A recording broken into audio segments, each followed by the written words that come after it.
મહત્વપૂર્ણ સમાચારથી બુલેટિનની શરૂઆત કરીએ। રાજ્યમાં ફરી વરસાદ થવાની હવામાન નિષ્ણાત અંબાલાલ પટેલે આગાહી કરી છે। 17 થી 19 ઓગસ્ટ દરમિયાન રાજ્યના અનેક ભાગોમાં વરસાદનો નવો રાઉન્ડ શરૂ થવાની શક્યતા છે। મધ્યપ્રદેશમાં ધોધમાર વરસાદ થવાની સંભાવના છે। મધ્યપ્રદેશના વરસાદથી નર્મદા ડેમની જળ સપાટીમાં વધારો થવાની શક્યતા સેવવામાં આવી રહી છે। 30 ઓગસ્ટ સુધીમાં પૂર્વ ગુજરાતમાં વરસાદ થવાની સંભાવના છે। મધ્ય ગુજરાત, ઉત્તર ગુજરાત અને દક્ષિણ ગુજરાત અને સાથે સૌરાષ્ટ્રના અમુક ભાગોમાં પણ વરસાદ વરસી શકે છે। આ વખતે હવે ધીરે ધીરે વરાપ થવાની શક્યતા રહે છે। આમ છતાં વાદળછાયું વાતાવરણ બને અને તડકો બને, ક્યારેક તડકો બને અને ગરમી વધે।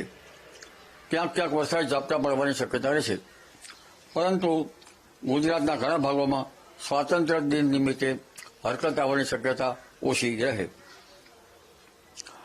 આ ઉપરાંત હમણાં તારીખ 15 ઓગસ્ટે આજથી મધ્યપ્રદેશના ભાગોમાં ભારે વરસાદ થતાં નર્મદાનું જળસ્તર વધી શકે। રાજ્યના વિવિધ ભાગોમાં ક્યાંક હળવા વરસાદી ઝાપટા પડી શકે, પરંતુ તારીખ 17 થી 19માં પણ હવે ધીરે ધીરે મધ્યપ્રદેશના ભાગોમાં ભારે વરસાદ થવાથી નર્મદાનું જળસ્તર હવે વધવાની શક્યતા રહેશે। મહારાષ્ટ્રના ભાગોમાં પણ ભારે વરસાદ થવાની શક્યતા રહેશે।